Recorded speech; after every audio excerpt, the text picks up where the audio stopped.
কি হয়েছে? খুব পেটে ব্যথা করছে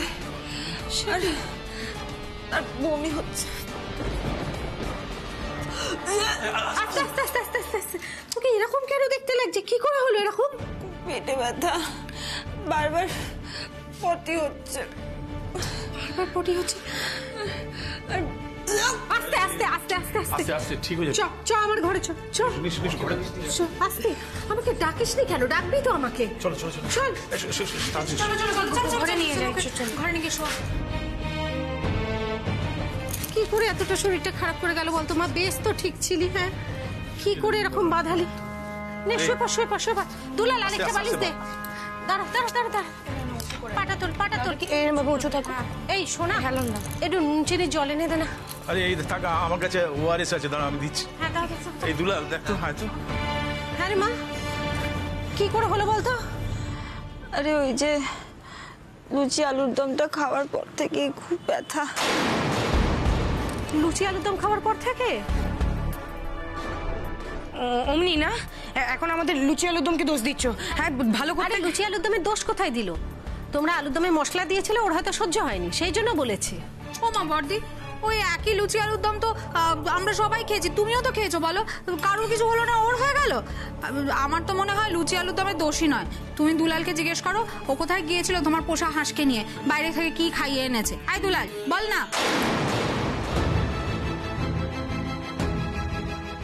দুলাল তুই ওকে কি খাইয়েছিস? লক্ষ্মী দিয়েও তোমার শরীর খারাপ লাগছে তো তুমি চুপ করে থাকো। কি হলো, চুপ করে আছিস কেন? তুই ওকে নিয়ে রাস্তায় বেরিয়েছিলি? কে বলেছিল তোকে ওকে নিয়ে বেরোতে? কি খাইয়েছিস ওকে? উনি কিছু আমি বলেছিলাম যে ওই তুমি চুপ করো, তুমি এটা একটু খাও। কি হলো দুলা? হ্যাঁ করো রয়েছো কেন? এমন একটা ভাব করছো যেন ভাজা মাছটি তুমি উল্টে খেতে জানো না। মাকে সত্যি করে বলো, কি খাইয়েছো ওকে? বলো বলো বলো। কি হলো, তুই চুপ করে আছিস কেন? উত্তর দে। মা ওই পল্টুদার দোকান থেকে চপ আর বেগুনি। তুই পাগল নাকি? ওই পোড়া তেলের বেগুনি তুই ওকে খাইয়েছিস, ওর কখনো সহ্য হয়? আমি তো ভাবতাম তুই দায়িত্ব নিতে জানিস। তুই এটা কি করলি দুলাল? একটা দিন আমি বাড়িতে নেই, তুই এই কাণ্ডটা করে ফেললি। লক্ষ্মী দিয়া আমি বুঝতে পারিনি। আমি একদম ওকে সাপোর্ট করার চেষ্টা করবে না, চুপ করে শুয়ে থাকো। মা আমি বুঝতে পারিনি মা এরকম হয়ে যাবে। আরে বুঝতে পারিসনি বললে তো চলবে না। হাস, হ্যাঁ কর। আস্তে আস্তে আস্তে আস্তে আস্তে আস্তে। ওর অবস্থাটা তুই দেখতে পাচ্ছিস? ওকে এইভাবে ফেলে রাখা যাবে না। যাও গিয়ে ইন্ডিপেন্ডেন্ট ডাক্তারকে খবর দাও। আরে এখন রাত্রির 11:15 বাজে, ডাক্তার তো ঘুমোচ্ছে এখন। যদি মুখের উপর বলে দেয় আসতে পারবো না, মহা মুশকিলে পড়া গেল। আমি এর অবস্থা থেকে তো আমারই এখন টেনশন হচ্ছে, আমি কি করবো বুঝে উঠতে পারছি না। তোমাকেই বা বিনুনির বাড়িতে গিয়ে ফিউজ ছাড়াতে কে বলেছিল? তুমি যদি তাড়াতাড়ি বাড়িতে আসতে তাহলে তো ছেলে মেয়েগুলোকে দেখতে পারতে, তাহলে তার এই অবস্থাটা হতো না। কি ব্যাপারটা কি? হ্যাঁ, মাঝরাতে চিৎকার চেঁচামেচি, এটা তো ভদ্রলোকের বাড়ি নাকি? আর বলবেন না মেজদা, এই দেখুন না হুংসিনীর কি শরীর খারাপ। ওই যে দুলাল সন্ধ্যাবেলা কি সব চপ বেগুনি খাওয়ালো না, সেই তারপর থেকেই। ও বাবা, সে তো আমাদের জন্য নিয়ে এসেছিল এক গাদা। হ্যাঁ, এবার আপনি বলুন কি হবে? পরের বাড়ির মেয়ে, যদি কিছুটা ভালো মন্দ হয়ে যায়। ওরে দুলাল দাঁড়িয়ে আছিস কেন? তাড়াতাড়ি যা বাবা, ডাক্তারকে ডেকে আন, যা। একটু খা মা, এই জলটা একটু খাও। জলটা খেলে এক্ষুনি সেরে যাবে, দেখো এক্ষুনি সেরে যাবে। কিচ্ছু হবে না মাগো, ডাক্তার আসছে, দেখো একদম সব ঠিক হয়ে যাবে। একদম চিন্তা করো না, কিচ্ছু হবে না। বৌদি ভালো কথা বলছি, ওর বাড়িতে খবর দাও। আরে বাবা, ডাক্তার তো আসছে, আগে দেখে নি একটু। সত্যি বৌদি, তুমি কারো কথা শুনবে না? না তবুও বলছি, দেখো অন্য বাড়ির মেয়ে, এই বয়সে একটা মেয়ে, তারপর নাকি বিয়ে ঠিক হয়েছিল। ও কোন হিসেবে আমাদের বাড়িতে এসে এতদিন পড়ে রয়েছে? তারপর দুলালের সাথে এত মেলামেশা কিসের? না বৌদি, আমি কিন্তু বলছি ও বাড়িতে না বলে আমাদের বাড়িতে এসে রয়েছে। আমি বাড়িতে তুমি চুপ করে শুয়ে থাকো, তোমাকে জিজ্ঞেস করেছে? বৌদি, যদি ভালো মন্দ কিছু হয়ে যায় তার দায়টা কে নেবে? তুমি নেবে তো? আরে বাবা, মন্দ কেন হবে? পেট খারাপ বমি আমাদের কারোর হয় না? ওষুধ খেয়ে ঠিক হয়ে যায় না? আরে বাড়ির লোকের ধার তো আমরা সবাই জানি। এই মেয়েটাকে তুমি কদিন হয়ে চেনো বলো তো? এমন তো হতে পারে কোনো কিছু তার অ্যালার্জি আছে। হ্যাঁ, বেগুনে তো অনেকের অ্যালার্জি হয়, আমার মনে হয় ওর বেগুন খেয়ে এটা হয়েছে। হ্যাঁ, এই কথাটাই আমি বলছিলাম। সেরকম যদি কিছু হয় না তাহলে কিন্তু আমাদের ইন্ডিপেন্ডেন্ট ডাক্তারের কম মনে হয়। তাই বলছি বৌদি, রিস্ক নিও না। এখন কিন্তু অসুখ বিসুখের কোনো বয়স হয় না। সবার সব রোগ হতে পারে, কখন কি ঘটে যাবে তখন আরেক বিপদ হবে। তুমি এক কাজ করো, ওর বাড়িতে ফোন করো। হ্যাঁ হ্যাঁ বড়দি, যাদের বাড়ির মেয়ে তারা এসে নিয়ে যাক। নিয়ে যাক মানে এরকম অসুস্থ অবস্থা ওকে আমি ছেড়ে দেবো? আরে ফোনটা তো করো, খবরটা তো দাও। আর তুমি ছেড়ে দে আর কি, ওর দাদা আছে বাবা আছে, ওরা বুঝেনি। প্লিজ প্লিজ লক্ষ্মীদি, প্লিজ প্লিজ বাপিকে বলো না কিছু। আমি দেখছি মা, দেখছি, দাঁড়াও, বাড়ির লোকে তো জানাটাও দরকার। এখন প্লিজ কেন? হ্যাঁ, এ বাড়িতে যখন এসেছিলে বলেছিল তো যে বাড়িতে বলে এসেছি, এখন আমাদের জানাতে গেলেই দোষ না? আমি আমি এমনি ঠিক হয়ে যাবো লক্ষ্মীদি, প্লিজ প্লিজ লক্ষ্মীদি, প্লিজ বাপিকে কিছু বলো না প্লিজ। না হংসিনী, বাড়িতে তো জানাতেই হবে, বলো। তোমার বাবাকে না জানালে তো আমার পাপ হবে। মেজ ঠাকুরপো ঠিকই বলেছে, তোমাকে তো ভালো হসপিটালে ভর্তি করতে হবে। প্লিজ লক্ষ্মীদি, প্লিজ বাপিকে বাপিকে কিছু বলো না প্লিজ। মা, ডাক্তারবাবু নেই, দেখলাম বাড়িতে তালা দেওয়া। তুই শিগগিরই অ্যাম্বুলেন্সে ফোন কর, ওকে হাসপাতালে নিয়ে যেতে হবে। আর এটা রাখতো, আমার ফোনটা দে, আমার ফোনটা দে। আর ওর বাবার একটা নাম্বার ছিল, একটা কার্ড ছিল, তোকে দিয়েছিলাম। হ্যাঁ, সেই কার্ডটা নিয়ে চট করে নিয়ে আসছি। বাবা বড়দি, তোমার হাঁস এত ভয় পাচ্ছে মানে তো নির্ঘাত বাড়িতে বলে আসনি। তা এগুলো তুমি আগে থেকে জানতে নাকি? মা, এই নাও এই নাও। তুই তাড়াতাড়ি অ্যাম্বুলেন্সে ফোন কর। ঠিক আছে। লক্ষ্মীদি এরম করো না মা, এটা আমাকে করতেই হবে।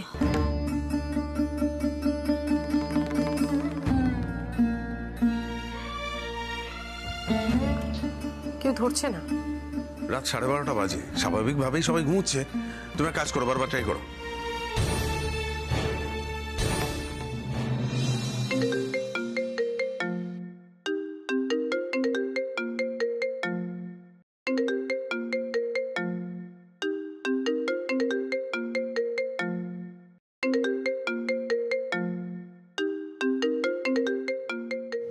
এত রাতে এটা আননোন নাম্বার।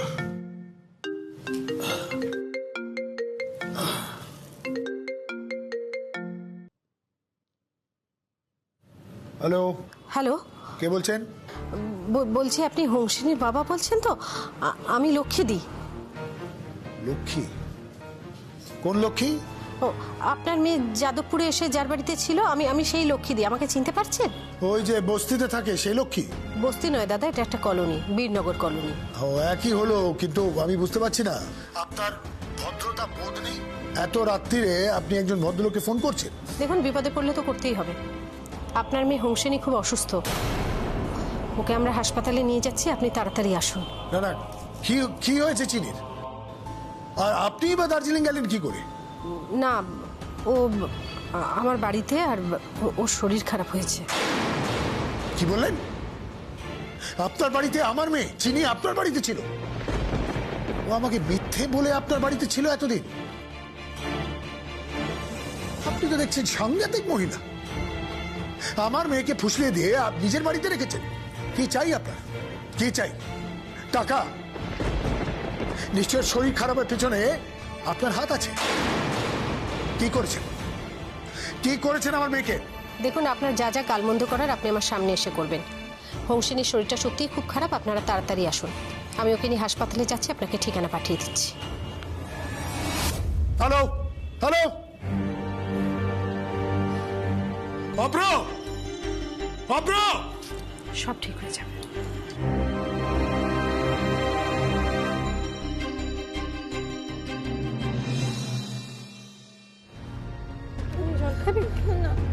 একটুখানি খা না, ভালো লাগছে না, বমি পাচ্ছে।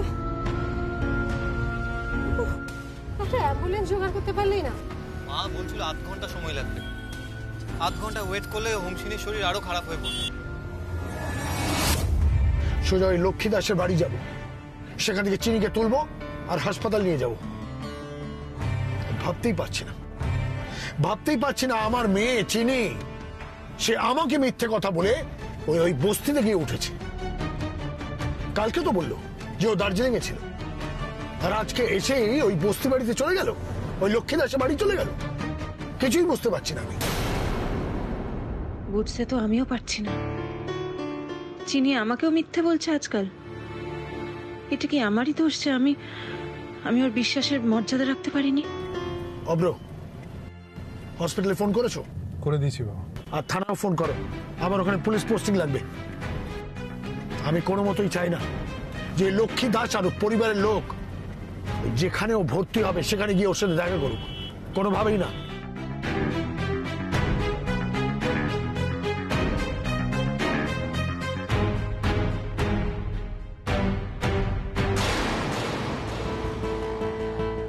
এই গাড়িটা চেনা চেনা বলে মনে হচ্ছে হোমসিনীর বাবার গাড়ি।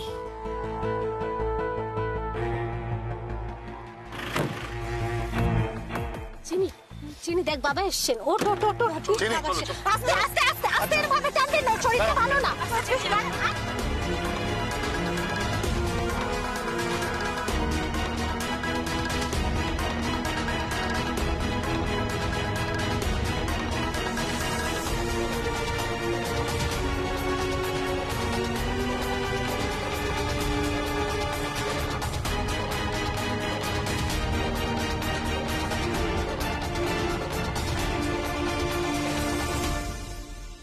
দেখুন, আমার ওর সঙ্গে যাওয়াটা দরকার। ওর শরীরটা ভালো নেই। দরকার কোনটা দরকার সেটা আমি ওর বাবা হয়ে আমি ঠিক করব, আপনি ঠিক করবেন না। দেখুন, এটা রাগারাগি করার সময় না, আমাকে যেতে দিন। আমার না, আমি যেতে দেব না, আমি যেতে দেব না, প্লিজ। আমি যাব। আপনি যাবেন না, প্লিজ। আমি ওর বাবা, আমি ঠিক করব, চলে যান। আর হ্যাঁ, আমার মেয়ের সাথে যা যা হয়েছে না, তার খেসারত আপনাদের দিতে হবে।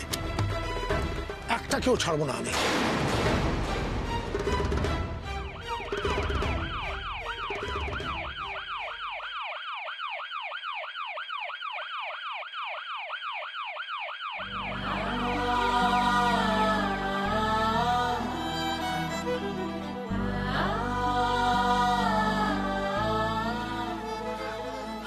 লোকে লোকে, শোনো, কোথায় যাচ্ছ তুমি? আমাকে ওর সঙ্গে যেতে হবে, দেখছিলে না আমার হাত ছাড়তে চাইছিল না। ওরা তো হসপিটালেই নিয়ে যাচ্ছে, চিন্তা করছো কেন? আরে হসপিটালটা বড় কথা হলো, সব থেকে বড় ব্যাপার হচ্ছে মায়ের কাছে থাকাটা। মা কাছে না থাকলে মেয়ে সুস্থ হবে? আচ্ছা, তুমি একা কত করবে বলো তো? হাজারো কত পরের মেয়ে। না, পরের মেয়ে নয়, ও আমার মেয়ে। আচ্ছা ঠিক আছে, ঠিক আছে। আমি ওকে আমার মেয়ে বলে মেনেছি, ও আমার মেয়ে। আমি কাছে না থাকলেও সুস্থ হবে না। আমি গিয়ে সারাক্ষণ ওর কাছে বসে থাকবো। ও যতক্ষণ না সুস্থ হচ্ছে আমি ওর কাছে গিয়ে বসে থাকবো। তুমি আমাকে নিয়ে চলো। তুমি শুনলে না ওরা কি বলে গেল? ওরা চায় না তুমি ওর সঙ্গে যাও। ওদের চাওয়া না চাওয়া আমার কিছু আসে যায় না। আমি যাবো হোমসিনীর কাছে। দুলাল, চল চল চল চল চল।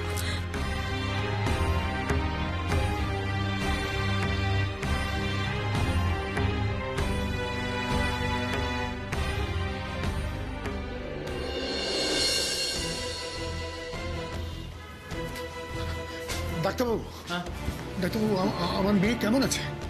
হ্যাঁ দেখছি, কি হয়েছে সেটা তো এখনো জানি না। না না, আমি আপনাকে বলছি, ওই বস্তিতে ছিল, নিশ্চয়ই কিছু আজে বাজে খেয়েছে আর ফুড পয়জনিং হয়েছে। আমি জাস্ট শুনলাম যে ওর বারবার বমি হচ্ছে আর পটি হচ্ছে। আমি কেস হিস্ট্রি শুনে নিয়েছি, তবু চেক না করলে বলতে পারবো না যে ফুড পয়জনিং না অন্য কিছু থেকে হয়েছে। শুনুন, আপনারা এখানে ওয়েট করুন, একদম টেনশন করবেন না, এত ভয় পাওয়ার কিচ্ছু নেই। আচ্ছা প্লিজ প্লিজ প্লিজ ডাক্তার।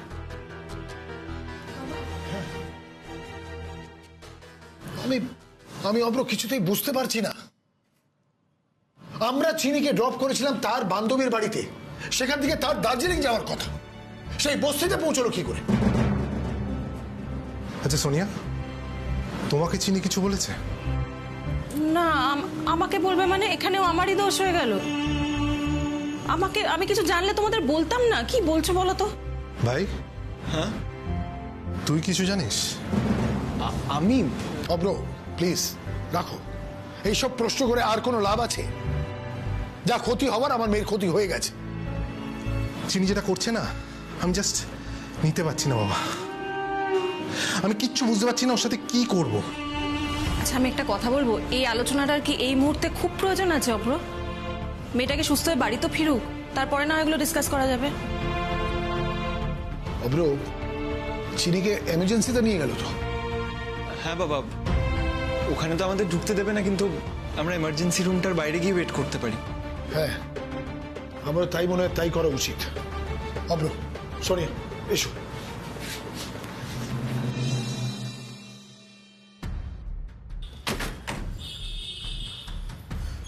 এখানে তো কেউ নেই কি? আমার মনে হয় ভেতরে নিয়ে চলে গেছে। চল ভেতর চল, ভেতর চল। কি হলো, আটকাচ্ছেন কেন? সরুন। আচ্ছা, ভেতরে যেতে দিন। নাম বলুন।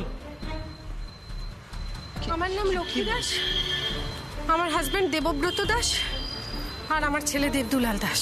হ্যাঁ, দাস অ্যান্ড কোম্পানি। কিন্তু আপনারা তো ভেতরে যেতে পারবেন না, নিষেধ আছে। নিষেধ আছে মানে? আমরা ভেতরে ঢুকতে পারবো না? কে নিষেধ করেছে আমাকে একটু বলবেন? দেখুন, আপনার সব প্রশ্নের উত্তর দিতে আমি বাধ্য নই। না না, সেটা নয়, আমি বুঝলাম, কিন্তু আমরা কেন হসপিটালের ভেতরে ঢুকতে পারবো না এটা জানতে চাওয়ার মধ্যে কোনো অন্যায় আছে কি? কিসে অন্যায় আছে আর কিসে অন্যায় নেই সেটা আমি আপনাদের কাছ থেকে শিখব না। আপনারা এখান থেকে যান, যান। এই, তোমরা দেখো কোনো অবস্থাতেই যেন ফাঁক পেয়ে ভেতরে ঢুকে না যায়। এই তো ফুলন গাজুয়ারি হচ্ছে, আমার মেয়ের শরীর খারাপ, আমি দেখতে যেতে পারবো না? আচ্ছা, আপনার মেয়ে যে অসুস্থ এখানে ভর্তি আছে তার কোনো প্রমাণ আছে আপনার কাছে? কাগজ দেখান। কিসের কাগজ? মেয়েটাকে নাম কি? শুনুন অফিসার, সব সম্পর্ককে কাগজ দিয়ে মাপা যায় না। সব হিসেব, সব প্রমাণ সবসময় কাগজে থাকে না। এই কথাটা আপনি হয়তো আজকে বুঝতে পারছেন না, আশা করি একদিন নিশ্চয়ই বুঝতে পারবেন। চলো লক্ষ্মী, আমরা বাড়ি চলে যাই, এরা আমাদের যেতে দেবে না ভেতরে। না, ভেতরে ঢুকতে মানা, বাইরে বসতে তো আর কোনো নিষেধ নেই। আমি যতক্ষণ না জানছি হংসিনীর শরীর ঠিক হচ্ছে আমি এখান থেকে কোথাও নড়বো না। এই, ভেতরে ঢুকতে দিও না কিন্তু।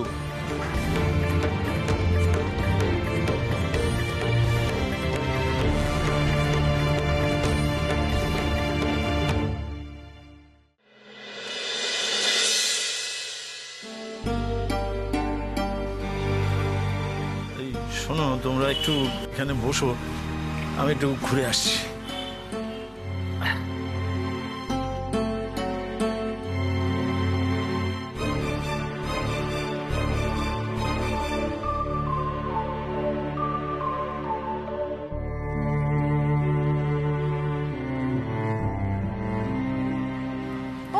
ও ভাই, শোনো শোনো শোনো, আমার মেয়ে না এখানে ভর্তি আছে, কেমন আছে একটু বলবে? কোন ওয়ার্ডে আছে? কেবিন নাম্বার কত?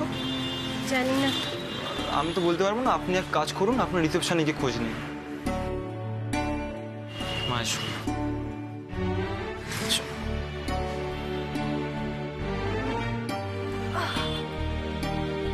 হ্যাঁ না, এই চা আর বিস্কুটটা খেয়ে নাও সবাই। মা একটু কিছু খেয়ে নাও। দেখো, সারা রাত কিচ্ছু খাওনি, এখন যদি এটাও না খাও তাহলে এবার তোমার শরীর খারাপ করবে।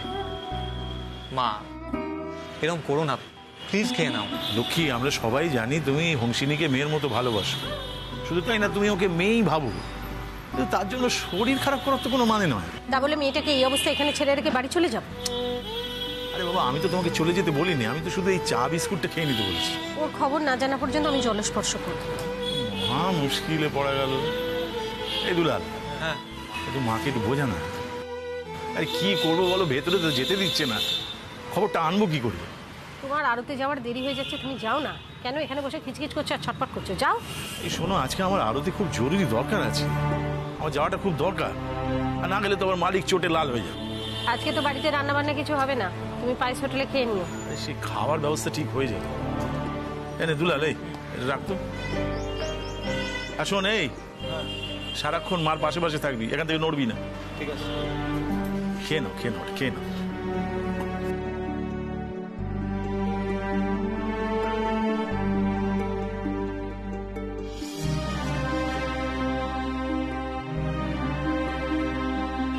চাটা খাও। কি হলো, গেলে না? না, ভেবে দেখলাম আরতে আজকে যাওয়াটা খুব জরুরি, দরকারিও, কিন্তু তার চেয়েও তোমার পাশে থাকাটা অনেক বেশি দরকারি। মায়ের মন আমি বুঝতে পারি লক্ষ্মী। খাও খাও, খেয়ে নাও। দে না দাদা।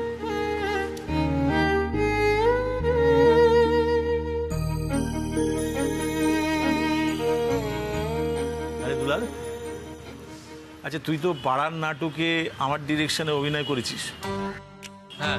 আর এই অভিনয় করবি বলে তো এখানে সেখানে অডিশন দিয়ে বেড়াস। আজকে একটা এই অভিনয়ের পরীক্ষা দিয়ে দেখি কেমন অভিনয় শিখেছিস। মানে মানে হচ্ছে একটা সত্যিকারের নাটক করে একবারে ভেতরে ঢুকে যা, গিয়ে মেয়েটার খবর নিয়ে চলে আয়। কি বলছো বাবা, আমি কিছুই বুঝতে পারছি না। আরে বাবা, একটা তাৎক্ষণিক অভিনয় করতে হবে তোকে। শোন, ইম্প্রোভাইজ করতে না শিখলে তুই কিসের অ্যাক্টর হবি বল দেখি? না মানে আবার বলে না মানে একটা কনফিডেন্স নেই, তুই নাকি আবার অভিনেতা হবি? বাবা আঙ্কেল, তোমার পেটে পেটে এত বুদ্ধি সে তো আগে বুঝি। কার বর সেটা দেখতে হবে তো। কি রে দুলাল, এত ভাবছিস কি? হ্যাঁ, এটা ধ্যান করতে লেগে গেছে। অর্ধেন্দুকে জব্দ করতে গিয়ে ঠিক তো কস্টিউম খুঁজে বার করলি কত কায়দা করে, আর এখন এই কাজটা করতে পারবি না? বাবা আমারও তো টেনশন হচ্ছে, মানে এই কস্টিউম কোথায় পাবো কিছুই তো বুঝতে পারছি না। বাবা, আমাদের ক্লাব ঘরে চলে যা না, ক্লাব থেকে কস্টিউম জোগাড় করে নে। কেউ যদি দেখে ফেলে তখন কি হবে? বলবি যে আমার কথা বলবি, যে বলবি বাবা বলেছে। কিন্তু বাবা আমাদের ক্লাবে এই কস্টিউম পাবো না। সবসময় একটা নেগেটিভ চিন্তা ভাবনা। আচ্ছা ঠিক আছে, যদি না পাস যেখানে কস্টিউম ভাড়া পাওয়া যাবে সেখানে গিয়ে ভাড়া দিয়ে কস্টিউম জোগাড় করে আন। কিন্তু ভাড়া মানে আরে তুই একটা অভিনেতা হবি, সিনেমা পড়ায় ঘুরে বেড়াস, আর কোথায় কস্টিউম ভাড়া পাওয়া যায় জানিস না? ঠিক আছে, এক্ষুনি আসছি। তো বাবা, তুমি এরকম বেআইনি কাজ করতে বলছো? তুই আমাকে আর আইন শেখাস না। আমার বউ সারা রাত না খেয়ে দিয়ে এখানে বসে আছে, আর তুই আমাকে ধৈর্য ধরতে বলছিস? হ্যাঁ, যা যা যা, তাড়াতাড়ি যা, ওয়ার্ড বয় সেজে একদম সোজা ভেতরে ঢুকে গিয়ে মেয়েটার খবর নিয়ে এসে মার কাছে পৌঁছে দে। যা। ঠিক আছে। এই দুলাল, দাদা যখন আসবি না আমার জন্য ওই একটা রংচঙের সিনথেটিক শাড়ি আর ওই যে এরকম লাঠি দিয়ে মোছে ওই একটা নেতা নিয়ে আসবি। মানে কেন কেন সেসব দিয়ে আবার কি হবে? আর আমি লক্ষ্মীবাই সেজে ভেতরে ঢুকবো। হ্যাঁ, তোমরা কি মনে করো এতদিন ধরে তোমরা বাপ ছেলে নাটক করেছো, আজকে আমার নাটকটা দেখবে কিরকম লক্ষ্মীবাই সেজে ভেতরে ঢুকে হোসেনের খবরটা আমরা মা বেটায় নিয়ে আসি। হ্যাঁ,